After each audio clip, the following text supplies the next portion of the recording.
July 30th, 2025, 11:24 a.m. Kamchatka time. The Pacific Plate tears itself apart. Magnitude 8.8, the sixth largest earthquake ever recorded by modern instruments. A 390-kilometer rupture zone. Seafloor lurches upward by over 10 meters in seconds, displacing billions of tons of water. Within minutes, a 15-foot wall of churning ocean is racing toward the United States coastline at jetliner speed. But here's what they're not telling you. This wasn't just an earthquake. This was the Earth correcting a 73-year imbalance. And the correction isn't over. Scientists at the University of Tsukuba just published findings that should terrify anyone living on the Pacific coast. The 2025 Kamchatka quake released more energy than had accumulated since 1952. 9 to 12 meters of fault slip across an area half the size of England. The accumulated strain from 73 years was supposed to be 6 meters. The fault overshot by double. What does that mean? The stress didn't dissipate. It reversed. Low-angle aftershocks in the opposite direction of plate convergence. The fault is rebounding. Violently. February 2026, 6 months after the main shock. Kamchatka is still shaking. Magnitude 6.2 on January 22nd. Magnitude 4.6 on February 6th. Another 4.6 on February 7th. Magnitude 4.7 on February 11th. Over 3,493 aftershocks cataloged, 25 of them exceeding magnitude 6.0. Including a magnitude 7.8 event in September that scientists are calling an intense aftershock caused by shallow reverse faulting. The USGS aftershock forecast calculated a 24% chance of additional magnitude 7 or larger events. A 2% chance of another magnitude 8. Greater than 99% certainty of continued magnitude 5 and above activity. Those percentages haven't changed. The clock is still running. Here's the mechanism they discovered using potency-density tensor inversion. The rupture didn't just slip once. It accelerated twice within the large slip zone. 2 distinct pulses of energy release across the same fault segment. That's abnormal. That's a fault system under extreme, unresolved stress. And then there is the satellite data. NASA's SWOT satellite captured something no one had ever seen before. The July tsunami was not a clean wave moving across open ocean. It was chaos. A surprisingly intricate pattern of waves spreading, interacting, scattering across the Pacific basin. Not the stable, predictable wavefront that forecast models assumed. The tsunami was more complex, more scattered, more dangerous than scientists expected. SWOT recorded wave heights exceeding 1.5 feet in the darkest red zones, 70 minutes after the quake struck. But here's the critical detail. Those measurements were taken in open ocean. When tsunami waves hit shallow coastal water, they build. They amplify. A 1.5-foot wave at sea became 3 to 4 meters along Kamchatka's eastern coast. Up to 13 feet in the Kuril Islands. And in one narrow river valley near Vestnik Bay, the run-up height reached 109 feet. 33.1 meters of vertical water. Taller than a 10-story building. The wave traveled 5,000 miles to Hawaii in under 8 hours. Honolulu recorded 1.7 meters. Sirens wailed across Waikiki. The California coast saw waves slightly over 1 meter. Piers closed from San Francisco to Los Angeles. In Japan, 900,000 people across 133 municipalities were ordered to evacuate. Sendai Airport runways shut down. JR East, JR Central, JR Hokkaido. Rail services suspended. 1 indirect fatality. 21 injuries during tsunami-related evacuations in Japan. But let's talk about what didn't happen. The 1952 Kamchatka earthquake, magnitude 9.0, same fault zone, 45 kilometers southeast of the 2025 epicenter. That event generated waves over 15 meters high. Several thousand people died. The city of Severodvinsk was obliterated. 2025 was magnitude 8.8, nearly identical location. Shallow depth of 21 kilometers. Perfect tsunami setup. But the waves were weaker. Why? Because the fault slip pattern was different. The rupture didn't extend as far into the shallow trench. Less vertical seafloor displacement means smaller tsunami amplitude. This time, scientists are calling it a 73-year earthquake cycle. The 1952 event left residual, unresolved strain. That strain combined with 73 years of new accumulation from the Pacific Plate grinding northwest at 79 to 83 millimeters per year. 3 inches annually. Over 7 decades, that's 20 feet of convergence locked beneath Kamchatka. The 2025 quake was supposed to release that. Instead, it overshot, dynamic overshoot, stress reversal. The fault moved too far. Now it's correcting, again. A paper published just days before the July earthquake warned of ring-shaped seismicity structures beneath southern Kamchatka. Earthquake epicenters distributed in elliptical rings at multiple depths. Existing studies show that large earthquakes usually occur 10 to 15 years after a sudden high rate of seismicity around these structures. In Kamchatka, that spike occurred in 2016. The paper predicted a large earthquake between 2026 and 2031. Magnitude 8.4 to 8.8. The July 2025 quake hit at the early end of that window, which raises the question, was July 2025 the predicted event, or was it the precursor? The foreshock sequence is disturbing. Magnitude 7.4 on July 20th, 9 days before the main shock, preceded by a magnitude 6.7 event just 1 hour earlier. 50 earthquakes of magnitude 5.0 or larger in a 10-day span leading up to the 8.8. 3 magnitude 6.6 quakes. That's not normal background seismicity. That's a fault system reaching critical failure. And the aftershocks continue to cluster.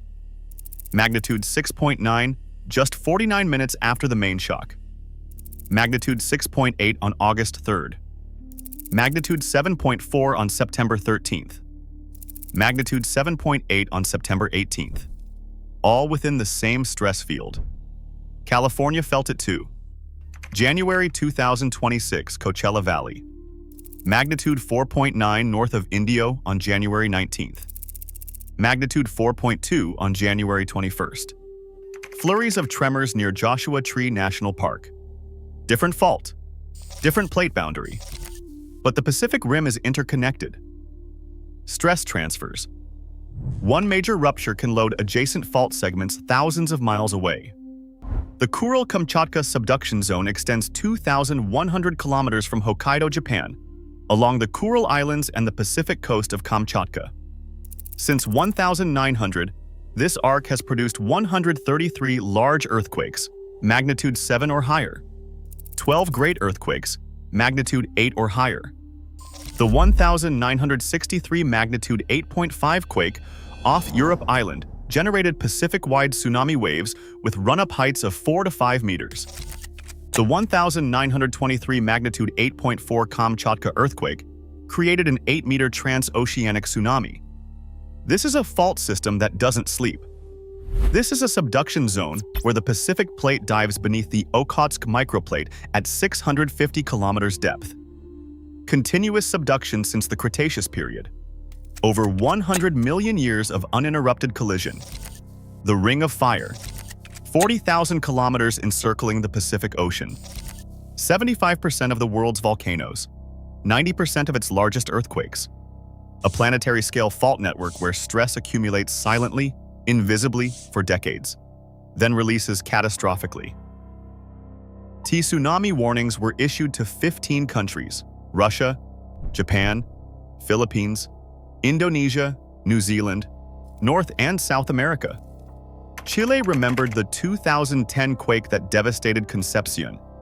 Alaska recorded seismic waves. Canada recorded seismic waves.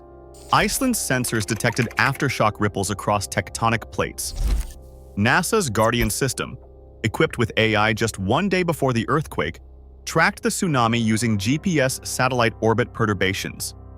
The uplifted column of water pushed the mass of air above it, sending low-frequency sound waves and gravity waves into the ionosphere. Measurable distortions in satellite navigation signals. Real-time tsunami tracking from space.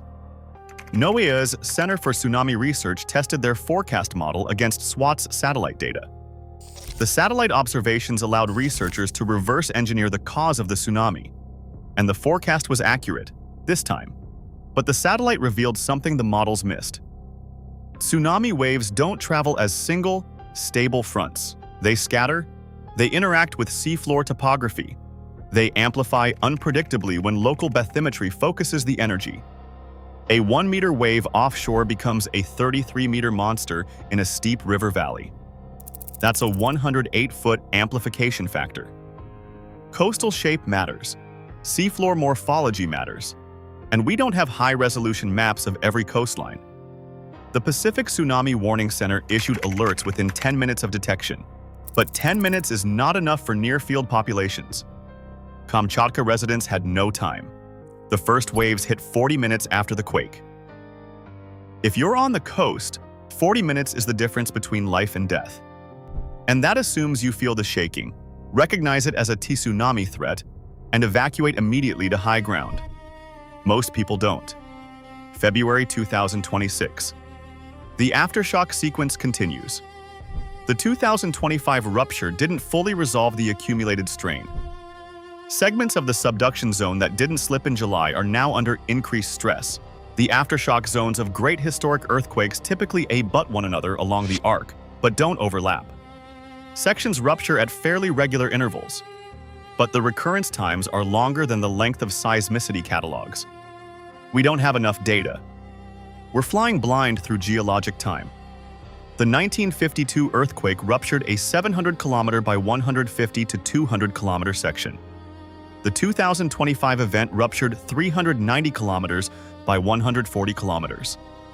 Those rupture zones overlap but don't align perfectly, which means there are unruptured segments, seismic gaps, zones that haven't released energy for over a century, and seismic gaps eventually fill. Geophysicists are now re-evaluating the entire Pacific Rim.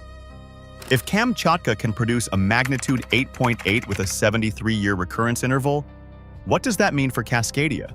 For the Aleutians? For Japan? For Chile? The Cascadia subduction zone off the Pacific Northwest hasn't ruptured since 1700. 326 years of locked strain. The Juan de Fuca plate is diving beneath North America at 4 centimeters per year. That's 13 meters of accumulated slip deficit. Enough for a magnitude 9.0 event. Enough to send a tsunami towards Seattle, Portland, Vancouver. Enough to obliterate coastal infrastructure across Oregon, Washington, British Columbia. The 2011 Tohoku earthquake in Japan was magnitude 9.0.